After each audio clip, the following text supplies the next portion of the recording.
Saudações, você está assistindo ao ADEC TV? Esse é o programa Conexão Teológica, eu sou o Joás, somos aqui do Templo Central da ADEC. Hoje estamos com o Edivaldo mais uma vez. Nós estamos numa série aí de 3 estudos, 3 comentários sobre votos, ofertas, esses já foram, e hoje nós vamos falar sobre dízimos. O Edivaldo está conosco para a gente comentar. Hoje o assunto é um pouco mais complexo, né? A partir do momento, muito obrigado pelo privilégio de poder estar aqui mais uma vez, e é interessante, partindo do pensamento que dízimo é a 10ª parte, nada melhor do que você pensar em um bolo partido em 10 fatias.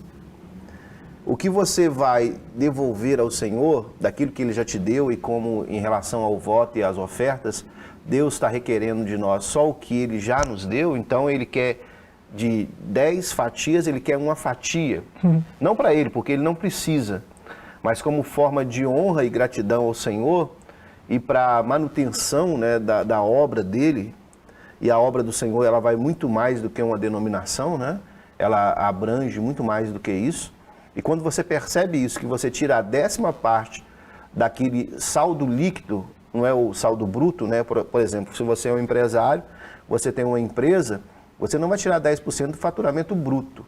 Deus vai requerer os 10% do seu valor líquido, daquilo que você ganhou quanto empresário ou quanto funcionário de uma empresa. E tem pessoas que confundem isso, Eu tenho que tirar a 10ª parte do bruto ou do líquido? Lógico que é do líquido, A gente precisa compreender isso quando a gente fala de dízimo. Se a gente pensar biblicamente, isso é um tanto óbvio, Você olha o judeu que dava o dízimo lá no começo da eleição deles, no começo do pacto com Abraão, aquele judeu lá que dava um 10º das ovelhas.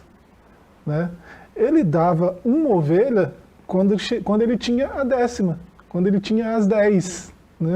Então, se ele tem 8 ovelhas, como é que ele vai desmembrar o trem? Então, quando ele tem as 10 ovelhas, ele tira uma e oferta ao Senhor. Esse é o dízimo.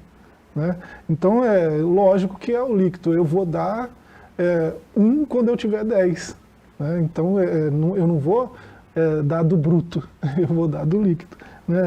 É só uma questão de lógica. O texto que a gente vai usar de base, não podia ser outro, Malaquias 3, vou ler a partir do 10. Seria bom ler o contexto, mas eu vou ler a partir do 10. Trazei todos os dízimos à casa do tesouro, para que haja mantimento na minha casa. Provai-me nisso, diz o Senhor dos Exércitos, se eu não abrir as janelas do céu e não derramar sobre vós bênção sem medida. Por vossa causa repreenderei o devorador, para que não vos consuma o fruto da terra. A vossa vide no campo não será estéril, diz o Senhor dos Exércitos. Aí a gente vai voltar ao tema que a gente sempre tem relacionado, tanto votos como ofertas e a questão do dízimo. É uma questão de relacionamento. E olhando para o contexto cultural que está relacionado a Malaquias, é uma questão de honra e gratidão. Por quê? O que estava acontecendo na época de Malaquias? O que levou o profeta a ser boca de Deus e a profetizar isso? O livro de Malaquias é um livro de honra. Por quê? O que estava acontecendo é que as tribos, os povos, estavam desonrando ao Senhor, a partir do momento em que estava abandonando a casa do Senhor. Cada um se preocupava consigo mesmo e esquecia, quando se lembrava, levava a coisa de qualquer maneira para a casa do Senhor. Porque se é a 10ª parte, como você bem colocou, é a 10ª parte. Porque se não for a 10ª parte, pode ser qualquer outra coisa, menos dízimo. Por quê? Porque o dízimo tem que ser a 10ª parte. Ah, não, eu ganho R$1.000, aí eu vou dar R$80. Você não está devolvendo o dízimo, você pode estar fazendo outra coisa, mas dízimo não é, porque dízimo é a 10ª parte do valor líquido, como nós colocamos aqui. O termo significa isso, Maaser, no hebraico aí de Malaquias 3:10, é a 10ª parte, o pagamento de uma dízima, da 10ª parte, como pagamento. Então, se é algo diferente de 1/10, é qualquer outra coisa menos dízimo. Outros textos, o texto de Malaquias, se a gente voltar alguns versos, ele vai usar um termo que não agrada muito aos ouvidos, né? E há certa manipulação do texto, a gente sabe disso, mas Deus questiona o povo, né? Roubará o homem a Deus? Todavia vós me roubais. Né? Palavra pesada, né, que ninguém gosta de ouvir, né, ainda mais dentro da nossa cultura, né, de roubar, de ladrão, é uma palavra muito pesada, mas é uma palavra para chamar a atenção da importância do dízimo, né? Imagine uma igreja sem dizimistas, né? Imagina você que pertence a uma denominação, né? E se não houver dizimista nenhuma dentro dessa igreja, como é que vai manter essa igreja? Alguma coisa vai acontecer, né? Por quê? Porque a gente percebe que é para manutenção da casa do Senhor. Manutenção daqueles que trabalham na casa do Senhor. Então, a gente volta a dizer que vai muito além do dinheiro, mas passa pelo dinheiro, né? A gente precisa entender isso, que precisa desses valores dentro da casa do Senhor para que a obra aconteça. A energia que é usada, os instrumentos que são usados, os elementos que são fornecidos, até mesmo nas cerimônias, na ceia do Senhor, a limpeza, né, do ambiente, a construção de igrejas, ela tudo surge desse ato voluntário, né, da pessoa de ser um dizimista, de levar a oferta à casa do Senhor. Até que ponto, presbítero Edivaldo, uns questionamentos que a gente ouve do tipo, mas o dízimo não era lá do tempo da lei para a manutenção do templo, né? Para que os levitas pudessem se manter, já que eles cuidavam do templo. Até que ponto esse tipo de questionamento é válido? Né? Se hoje não tem mais templo, esse questionamento, pessoas que fazem esse tipo de pergunta, estão procurando o que com isso, com esse tipo de pergunta? É interessante, eu vou citar aqui Lucas 16:10, que diz assim: quem é fiel no mínimo, também é fiel no muito. Quem é injusto no mínimo, também é injusto no muito. O que está relacionado isso com a pergunta que você está fazendo? A grande questão é que quem questiona voto, oferta, dízimo, é quem não é ofertante, quem não faz voto e quem não dizima. Pode observar, a pessoa que tem a fé no coração de votar, dizimar na casa do Senhor, ela não questiona essas coisas, porque ela é fiel naquilo que o Senhor está dando para ela. Porque quem questiona se é ou não, é quem não está querendo fazer e está querendo fermentar quem faz. Agora, existe pessoas que fazem mau uso das doações? Existe, mas aí é você, com a inteligência que o Senhor te deu, com a sabedoria que o Senhor te deu, com a visão que você pode fazer da denominação, da pessoa que você está entregando, é que você vai precisar fazer esse questionamento. Porque hoje ainda há o templo. Isso aconteceu lá nos patriarcas, né? Com Abraão devolvendo, né, dizimando, muito antes da lei, da instituição da lei, do dízimo propriamente dito. Então a gente vê que isso são princípios que permeiam até hoje. Pois é. Dizer que o dízimo é algo da lei é uma contradição, né? Visto que antes da lei já tinha gente dizimando, dando a 10ª parte para Deus.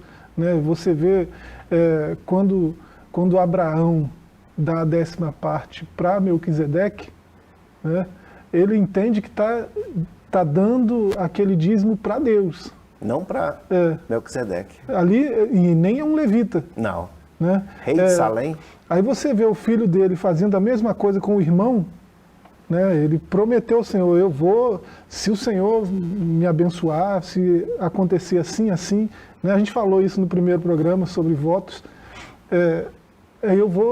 o Senhor vai ser o meu Deus, né? E eu vou dar o dízimo de tudo. E a primeira vez que a gente vê ele fazendo isso é no encontro com o irmão, né? Ele dá o dízimo para o irmão. O irmão não é sacerdote, ele não cuida do templo, ele não é levita, né? Não nesse sentido, né? Então, mas ele está dando dízimo, e ele sabe que é para o Senhor que ele está dando. Ele pouco está interessado em saber o que o irmão vai fazer com aquilo, né? Ele está interessado em honrar um voto que ele fez ao Senhor. Olha como que está tudo os 3 programas agora começam a se conectar, né? É interessante quando a gente começa a pensar, o texto áureo da Bíblia Sagrada, João 3,16, diz assim, ó, porque Deus amou o mundo de tal maneira que deu o seu Filho unigênito, para que todo aquele que nele crê não pereça, mas tenha a vida eterna. A única passagem que a gente vê Deus requerendo um filho é a questão do próprio Abraão, né? Mas ali tem toda uma simbologia, um tipo do próprio Cristo, né? O Isaac ali é a pessoa de Cristo, né? Como sacrifício, né? Deus proveu o cordeiro, né? E o que a gente percebe é que a maior doação quem fez sempre parte de Deus, dando Jesus para nós, né? Então Deus, ele deu o melhor dele. Então o que Deus requer de nós hoje é só uma fatia do bolo, como nós bem colocamos. Aí você pode perguntar assim, mas quando eu preciso começar a dizimar? Agora, né? Aí eu fiquei sem dizimar 1 ano, 2 anos, 3 meses. Esse ano eu ainda não comecei a dizimar na casa do Senhor. Será que o Senhor vai receber a minha oferta, o meu dízimo? É claro, é a partir de agora.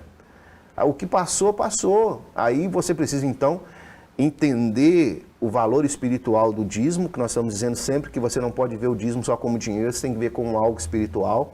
Se você perceber, assim como Deus deu o seu filho, você devolve o seu dízimo, você voluntariamente devolve o seu dízimo como um ato de honra, de gratidão ao Senhor, aí você vai perceber que as coisas vão acontecer, assim como o voto e assim como a oferta.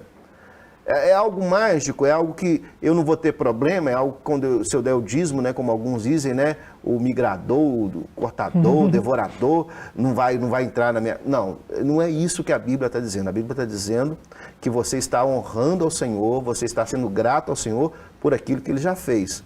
Mas tem bênção advinda do dízimo? Tem bênção vinda advinda do voto, advinda da oferta e advinda também do dízimo. É claro que tem bênçãos que vai permear a sua vida. Agora, eu também dizer que essa bênção vai ser material, que você vai dar o dízimo e as portas vão se escancarar para você, materialmente falando, talvez não, mas espiritualmente falando, o Senhor sempre vai prover a sua necessidade, isso eu te garanto. Porque é o que a Bíblia está dizendo, que há bênção quando você vota, quando você oferta e quando você dizima. O texto de Lucas, né, 16:10, quem é fiel no pouco também é fiel no muito. Né? Então, o dízimo é uma questão de fidelidade ao Senhor. Né? Se você recebe um salário e dá o dízimo desse um salário, você vai ser fiel até quando você estiver recebendo 10 salários. Né? Aí que surge um grande problema, né? A gente que observa, as pessoas mais fiéis na igreja, de forma geral, não são aquelas pessoas que ganham muito. É interessante isso quando você analisa nesse aspecto, são as pessoas que ganham pouco. Por quê? Porque parece um paradoxo. Eu queria, né, todo mundo gostaria de poder dizimar R$1.000. Por quê? Porque se eu dizimo R$1.000, isso quer dizer que eu estou ganhando R$10.000. Mas é interessante que as pessoas mais fiéis, de forma geral, isso analisando a congregação que eu pertenço, a ADEC, são as pessoas que ganham menos. Por quê? Porque elas entendem e são gratas a Deus na fidelidade no pouco. E o Senhor tem colocado essas pessoas no muito. Por exemplo, a nossa igreja, né, 110 anos agora, graças a Deus comemoramos este mês. Mas ela era conhecida como uma igreja de pobres, de pessoas indoutas, de pessoas sem cultura. E era conhecido como as lavadeiras, né? Das Assembleias de Deus. Mas os filhos dessas lavadeiras hoje são formados, são pessoas que se destacam na sociedade através de Deus honrando, elas honrando ao Senhor com os dízimos, com as ofertas, com os votos que elas faziam. E hoje os filhos estão estudados, né? Tem bacharel, tem pessoas de destaque na sociedade. E hoje já se torna, né, meio que chique, né, ser cristão evangélico hoje. E a gente percebe que hoje as pessoas que são mais infiéis são as que têm muito. E as que têm pouco são mais fiéis. Por quê? Porque alguns querem administrar o seu dízimo. É uma outra questão também que a gente observa. A pessoa querer administrar o dízimo, vai falar, não entrega dízimo em igreja não, compra tudo em cesta básica e distribui para os pobres. Isso não é bíblico, né? O dízimo não é para isso. Isso aí é uma questão de oferta, né? Oferta. Talvez para atender os pobres seria com a oferta. O texto que a gente leu, né? Trazei todos os dízimos à casa de Deus.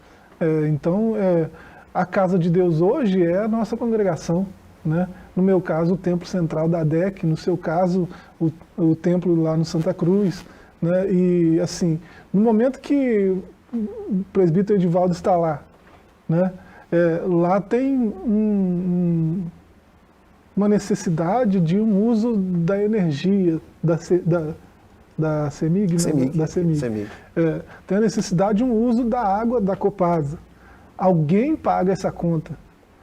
O Edivaldo usufrui dessa energia, dessa água, né? Os outros irmãos que estão lá, né? Há que se ligar uma aparelhagem eletrônica lá para que o som chegue para todos, né? Alguém assiste ao culto sentado, né? Em bancos que foram... houve um gasto ali, né? Então, como que faz para manter isso tudo? Não precisa de dinheiro, né? Então, a casa de Deus hoje são essas congregações que precisam, que têm essas despesas. Mas acontece que uma congregação de 50 pessoas dá para manter isso e vai sobrar? Seria a lógica se todos fossem dizimistas, né? Seria a lógica. E quando sobra, faz o quê? Né? A gente pode testemunhar que esse dinheiro é investido, mas é investido pela igreja, né? Não é uma administração pessoal. Eu não posso, então, você está querendo dizer que eu não posso querer administrar o meu dízimo.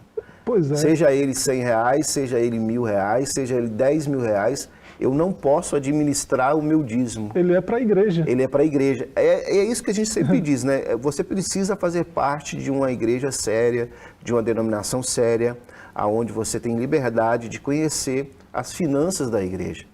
Eu costumo dizer que se você for consultar no Google, né, você vai perceber algumas pessoas aí que se tornaram milionárias através da fé, se tornaram bilionárias através da fé, usufruindo de bens que era para acontecer o que nós estamos falando aqui, que era para haver essa partilha, essa construção. E a gente pode falar com muita propriedade da ADEC, porque é uma igreja que tem as suas finanças abertas para os seus membros. Sim. Nós sabemos como funcionam as finanças. Então, o que você precisa é entender que você não pode administrar o seu dízimo, você precisa levar à casa do Senhor, e essa casa precisa ser uma casa séria do Senhor mesmo, não pode ser de fulano de tal ou de ciclano, tem que ser do Senhor. E essa administração precisa ser uma administração mais transparente possível. Sim. A questão de o que estão fazendo com o meu dízimo.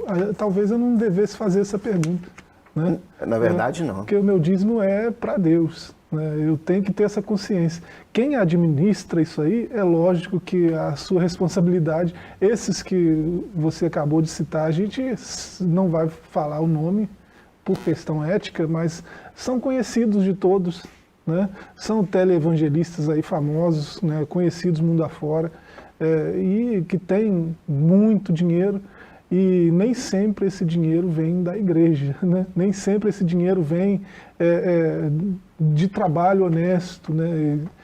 Às vezes é uma situação de um dinheiro que foi arrancado de forma forçosa, né? Apelos emocionais, apelos a pessoas que às vezes indoutas, né? Eu já presenciei situações assim, né? Uma pessoa, um pai de família, é triste de dizer, mas parece até hilário. Seria cômico se não fosse trágico.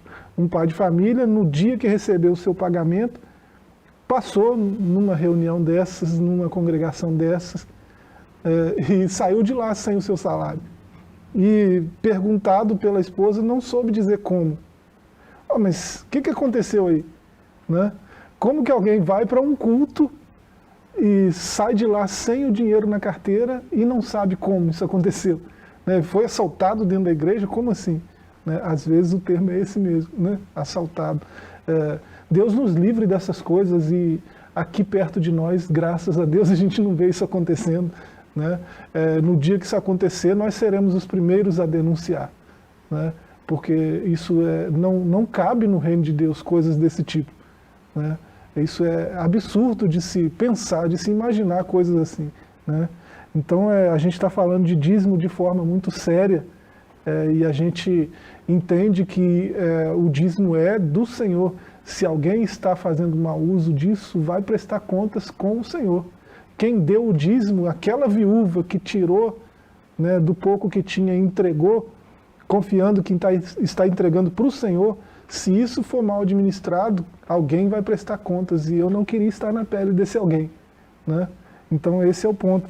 Esses questionamentos que são feitos são válidos, né? A gente não está aqui menosprezando esse pensamento crítico, isso é válido, né? Mas vamos para a Bíblia, vamos ver o que a Escritura diz, né? É isso que nós estamos comentando aqui, e nós esperamos que estejamos sendo claros, né, no nosso comentário. Eu acho que você está entendendo, né? A gente precisa fazer uma pausa para o intervalo. Não sai daí que a gente volta já já, vamos continuar o assunto. Não se assuste com a gente, né? A gente vai voltar nesse assunto no próximo bloco.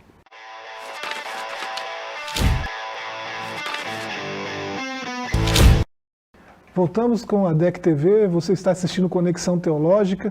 Estamos na segunda parte, né, da nossa discussão, do nosso bate-papo aqui sobre ofertas e dízimos, né? Nós falamos sobre votos, depois um outro programa sobre ofertas, e esse programa nós estamos nos atendo ao assunto dos dízimos. Eu quero ler uma passagem para embasar esse segundo bloco aqui, né? Colossenses capítulo 3, do verso 5 em diante. Fazei, pois, morrer a vossa natureza terrena, prostituição, impureza, paixão lascívia, desejo maligno e avareza, que é a idolatria. Por essas coisas é que vem a ira de Deus sobre os filhos da desobediência. Tem uma série de o que Paulo chama em outros lugares de obras da carne, né? Um pouco aí das obras da carne, e ele finaliza falando da avareza. E ele compara a avareza a um outro vício, né? A avareza é comparada com a idolatria. E ele diz que essas coisas vêm da ira por causa dessas coisas vem a ira de Deus sobre os filhos da desobediência. Será que, além de roubar a Deus, quando eu me recuso a cumprir os meus votos, a fazer as ofertas que eu preciso fazer, a devolver o dízimo do Senhor, será que quando eu desobedeço nesse nível, né, eu atraio a ira de Deus por causa dessa idolatria, por causa dessa avareza? Será que é a avareza que está por trás disso? Você, quando deixa de devolver o dízimo, isso acontece, e na minha caminhada espiritual, né, às vezes, se a gente descuida, a gente deixa de devolver o dízimo, né? E eu sou bastante sincero, e as pessoas que me acompanham, né, pode dizer assim, mas você, esses anos todos que você está na igreja, todo mês você devolveu o dízimo? Eu vou dizer para você que eu já falhei. E isso é um sentimento muito ruim que vem na gente quando você deixa de devolver o dízimo à casa do Senhor, né? Por um motivo ou outro, você se descuida e deixa de devolver o dízimo à casa do Senhor. Porque o dízimo é uma ordenança da palavra do Senhor, é um princípio da palavra do Senhor, é uma doutrina bíblica, o dízimo é uma doutrina bíblica que precisa ser aplicada na sua vida, na minha vida, e pode acontecer de que você seja infiel nesse sentido, ou por um tempo você está sendo infiel nesse sentido, você está servindo a Deus, você está adorando a Deus, você está participando na igreja, quem sabe você até faz votos, você oferta na casa do Senhor, mas na questão do dízimo, você não está devolvendo ao Senhor. E o que eu posso dizer para você então? Comece agora a devolver o dízimo à casa do Senhor. Como você já aprendeu, né, no primeiro bloco nós falamos que é do líquido, não é do bruto. Então, o Senhor já te deu e você precisa só devolver, é a 10ª parte do bolo. E eu acho muito interessante quando em 1 Crônicas 29:9, o cronista vai dizer assim: e o povo se alegrou, porque contribuíram voluntariamente, porque com um coração perfeito, voluntariamente deram ao Senhor, e também o rei Davi se alegrou com grande alegria. Meu irmão, quando você se dispor por fé, voluntariamente, a devolver o dízimo, eu tenho certeza que o sentimento que vai estar no seu coração é um sentimento de gratidão, um sentimento de honrar ao Senhor. E é claro que, como nós estamos falando aqui, o dízimo em si, só o dízimo, vai ser só o dízimo. Mas quando ele vem atrelado à obediência, a uma vida de santidade, a uma vida de devoção ao Senhor, isso vai potencializar toda a sua intimidade com Deus. Então você precisa ser fiel em tudo, né? Eu quero ser fiel, Senhor, em quê? Em tudo, né? E o dízimo faz parte desse tudo. A gente já falou aqui, né, num outro programa, né, sobre oferta, que o mínimo que eu posso oferecer a Deus é dinheiro, né? Eu posso oferecer minha força, né? Eu posso oferecer a glória que porventura eu tenha conquistado de alguma forma, eu posso oferecer a honra que é devida ao seu nome. Então tem muitas formas de ofertar ao Senhor, né? E a gente já falou repetidas vezes que o dinheiro é a forma mais rasa de fazer. Mais rasa. Né? Então, o dízimo, quem sabe, nós estamos falando para pessoas que não têm salário nenhum. Quem sabe, nos tempos que a gente vive, o negócio está estreito. Né? Talvez não tenha condição de dizimar dinheiro, porque você não tem dinheiro. Né? Você vai dar o dízimo de quê? Você tem outras formas de ofertar. Né? Eu posso doar a 10ª parte do meu tempo, né? A 10ª parte da minha força. É mais difícil, né? Já pensou você doar, né? O tempo é força de trabalho. Força de trabalho. Então a oferta é um assunto muito amplo. E nós estamos falando de dízimo, e nós já dissemos que é a 10ª parte, né? A fatia 1 de um bolo de 10 fatias. Quando eu digo que 10% é de Deus, eu estou dizendo que o restante é meu? É aquilo que nós falamos, né? Tudo é do Senhor, porque foi Ele que deu tudo. Mas em forma de honrar e em forma de gratidão, eu devolvo a 10ª parte, né? Isso é uma forma de honrar, de dizer assim, Senhor, eu quero dar a honra que ao Senhor é devida. Por exemplo, quando você lê lá em Marcos 12, 17, Jesus dizendo, e Jesus respondeu, disse-lhes, dai, pois, a César o que é de César, e a Deus o que é de Deus. E o texto vai dizer, e maravilharam-se dele. Eu gosto muito de Marcos, e gosto dessa expressão, e maravilharam-se dele. Alguém questionou, você paga o tributo de César? Você dá, porque uma era a moeda do templo, a gente precisa entender isso. E outra era a moeda corrente de compra e venda no Império Romano. Por isso tinha o rosto de César lá, né? Por isso tinha o rosto de César. Vai muito além. Por exemplo, você tem que cumprir com os seus trabalhos fiscais, com o leão. Lógico. Né? É uma obrigação. A bocada do leão é uma obrigação, não fatal. É? Então dai a César, dai ao sistema, à república, né, o que é da república, e dai a Deus o que é de Deus. Então, quando você tem esse relacionamento entre sociedade, entre a sua vida cristã, o seu ambiente cristão, você também vai perceber que há necessidades espirituais e necessidades materiais. E o dízimo, ele entra exatamente nisso, né, nessa questão. Você compra e paga, você tem que comprar e pagar. Você vende, você recebe. Você faz transações hoje, financeiras. E quando entra no âmbito espiritual, essa transação que você faz do material para o espiritual, aí que entra o dízimo. Aí que entra a questão espiritual. Por exemplo... Muito bacana essa analogia. O microfone que você usa na igreja, ele é um microfone físico, que você usa para comunicar. Mas ele é um microfone consagrado. Ele foi consagrado especificamente para ser usado na casa do Senhor. Ele não vai ser usado em outro ambiente. O ambiente dele é um ambiente consagrado. Quando você percebe que você dizima e esse instrumento que é físico, ele é comprado, ele se torna algo espiritual. O violão é algo espiritual na casa do Senhor, porque é algo para glorificar a Deus. Então, o seu dinheiro, ele vai se materializar em algo espiritual. Aí, quando a gente tem essa compreensão, aí Muito a gente bacana. fecha a questão. Muito bacana. E a questão eu fiz a provocação justamente pensando nisso aí, né? Se 10% só que é de Deus, quer dizer que a maioria é minha, a maior parte é minha, né? É lógico que foi uma provocação. A gente já falou aqui desde o primeiro programa, né, que ao Criador pertence tudo que Ele criou, né? O que nós usufruímos são presentes dele para nós, né? Você lembrou no começo do programa aqui do ar que a gente respira, né? Então, nós somos abundantemente presenteados por Deus, né? Ele nos presenteia com muita liberalidade, com muita abundância.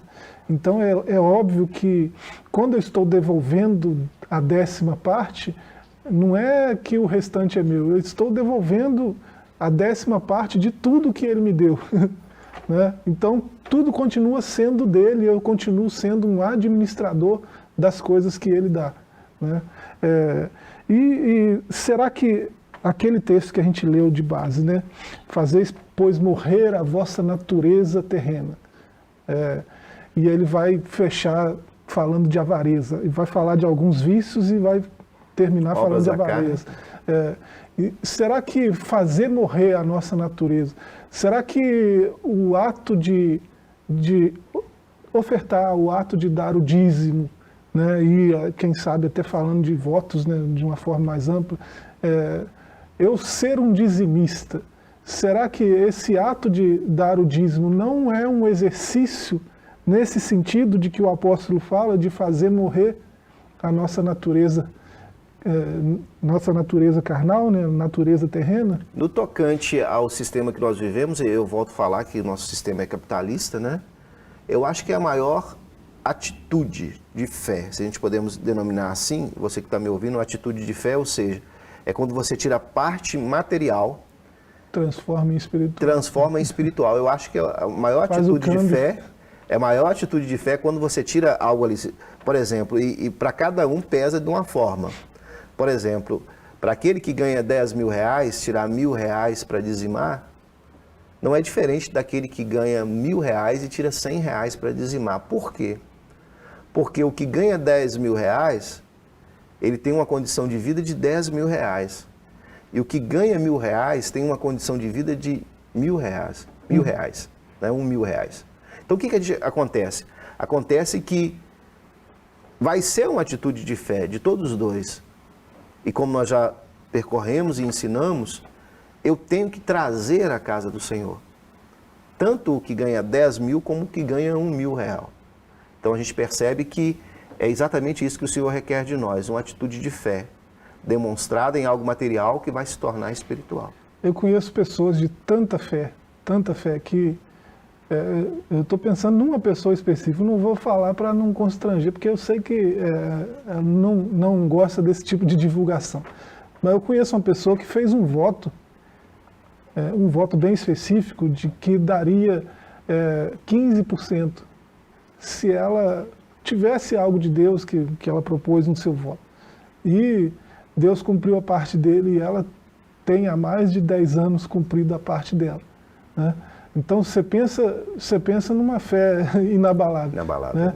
Tem gente que tem dificuldade de dar 10%, a pessoa dá 15%.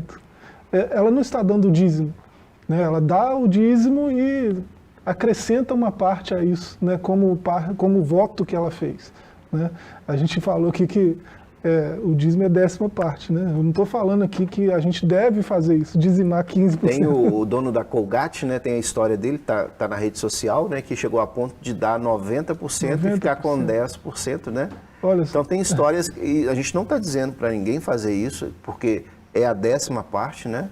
A gente está dizendo de atitudes de fé, de pessoas movidas pela fé, que nos dão exemplo, né? Não quer dizer que você tem que fazer, mas quer dizer que tem pessoas que... Serve de encorajamento para nós. Encorajamento, né? A palavra certa seria essa, encorajamento para que nós sejamos fiéis nos dízimos. Sim, e é muito interessante. Eu creio que essa nossa natureza, né, ela é levada a isso mesmo, prostituição, impureza, lascívia, desejos malignos, avareza, que é idolatria, né? Eu estou no gatilho aqui, Mateus 6, 24, né? Ninguém pode servir a dois senhores, porque ou há de odiar a um e amar a outro, ou há de dedicar-se a um e desprezar a outro. Não podeis servir a Deus e às riquezas, né? O nosso mestre, ele não foi só Paulo que comparou, né, a avareza à idolatria. Nosso mestre fez isso primeiro, né? Mateus 6, 24. Ele diz que a gente tem que fazer essa escolha, e talvez seja uma escolha diária, né? Ou servir a Deus, ou servir às riquezas. Né? No momento que o dinheiro se torna um Deus para mim, né, eu vou estar passivo ao que o apóstolo fala lá em Colossenses, a ira de Deus. E é tão interessante que tem uma passagem de alguém que recebeu a oportunidade, quem sabe, de ser o 13º apóstolo, né? Aquele mestre da lei, aquele jovem rico, né? Que Jesus vai mencionar, que chega perto dele, né? O chamando de bom, o chamando de mestre, né? E falando tantas palavras para Jesus, e Jesus fala para ele o que eu devo fazer para alcançar a salvação. Aí ele vai citar que seguia a lei, que cumpria a lei. Aí no final daquela história, Jesus vai dizer assim, olha, tudo bem, só te falta uma coisa. Vai, vende o que tens e distribui aos pobres, com base lá em Deuteronômio, porque ele conhecia a lei, né? Ele poderia fazer isso. Zaqueu propôs isso no coração, né? Que ia dar metade do bem deles para os pobres. Um sentimento de conversão, de desapego às riquezas. Se ele era conhecido como alguém que surrupiava, com alguém que ficou rico através dos impostos, é alguém que agora está liberal. Mas para esse jovem rico, esse doutor da lei, a gente vai perceber que ele cai o semblante, que ele fica triste, porque ele estava preso nas riquezas. Já pensou? Você deixar de receber um convite de Jesus para caminhar com Jesus, porque está preso nas riquezas. E é exatamente isso que acontece hoje. Tem pessoas que ela tem tanta coisa, que a única coisa que ela tem é dinheiro, né? Isso é um sentimento muito fútil. Jesus mostrou ali que, com essa passagem aí do jovem rico, que às vezes o dinheiro se torna nosso Deus mesmo, né?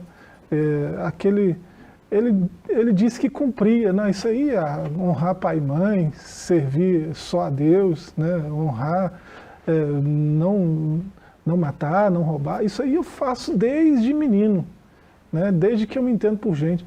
Mas será, né? Será que ele não escorregou no primeiro mandamento? Né?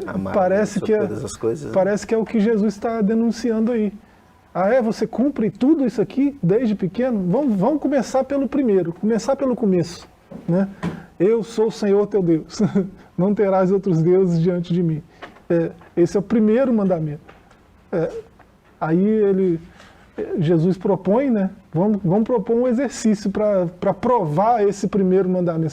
Você serve apenas a Deus, né? Vende tudo que você tem, dá aos pobres e vem me seguir, né? Aí o primeiro mandamento ele não foi aprovado. Então quem garante que ele cumpriu os outros? Se ele não cumpriu o primeiro, né? Jesus está denunciando a sua idolatria, né? Ele servia ao dinheiro, né? O dinheiro era o seu Deus. Em Mateus 13 tem uma parábola ali, né? A parábola do semeador, e tem uma passagem bem interessante no verso 7 que fala dos espinhos, né? Uma parte da semeadura que caiu entre espinhos, e os espinhos cresceram e sufocaram, né? A riqueza ela faz esse papel às vezes. É muito bom ter riqueza, é muito bom ter dinheiro, desde que o dinheiro não seja tudo no coração de alguém, né? Eu comparo a riqueza também com a intelectualidade, com o conhecimento, né? Quando a pessoa também ela está naquela fé genuína, aquela fé primária, né? Primeiro amor que nós chamamos, né? Ela tem tanta facilidade de cumprir todos os votos, de fazer todas as ofertas, de dizimar o Senhor, mas a partir do momento que ela vai apanhando um conhecimento mais profundo, isso pode causar uma frieza espiritual nela, no sentido de que questionar. Eu gosto muito que as pessoas questionam, mas tem algo que não pode ser questionado à luz da palavra de Deus, é a questão do dízimo. Você vai ver muitos artigos aí, muitas pessoas argumentando contra o dízimo, mas de Gênesis a Apocalipse, a gente vai ver que o dízimo faz parte da adoração, que o dízimo faz parte da intimidade, que o dízimo faz parte desse relacionamento entre o Deus e o homem, entre o homem e Deus. Sim. Eu vou ler o verso 22 que eu citei, né, Mateus 13. E o que foi semeado entre espinhos é o que ouve a palavra, mas os cuidados deste mundo é a sedução das riquezas. Sufocam a palavra e ela fica infrutífera. Né? Eu lembro de um sermão de Padre Antônio Vieira, onde ele faz esse questionamento. Ele pergunta, por acaso a palavra de Deus não tem mais o poder que tinha? Né? E ele cita essa passagem aqui, e às vezes a palavra, ela tem o poder ainda de palavra de Deus. O que acontece é que nós a sufocamos. Né? E uma das coisas que sufoca a palavra, torna ela infrutífera, é o amor à riqueza, o amor ao dinheiro. Né? A sedução, como Cristo pregou, né? A sedução das riquezas. Então o dinheiro tem esse poder de seduzir, né? E às vezes ele rouba o nosso coração para si, né? E nós nos tornamos escravos dele. Que Deus nos livre, né? Nosso programa está encerrando. Eu quero mais uma vez agradecer o prestígio da sua audiência. Continue nos prestigiando. Espalha, se você está assistindo no YouTube, espalha esse link aí para alguém que você entende que precisa ouvir, né, que precisa participar desse debate. Tem uma pergunta, envia aí nos comentários para a gente. Estaremos com mais assuntos aí. Tem uma sugestão de assunto, manda para a gente. Né? Tem uma pergunta, grava aí, manda para a gente, que a gente vai ter o maior prazer em participar. Né? Edivaldo, se quiser se despedir. Eu fico grato de poder participar dessa série de estudos, né? E que seja produtivo para você, que você compreenda mais e leia a Bíblia Sagrada. É isso aí, a gente se vê no próximo programa.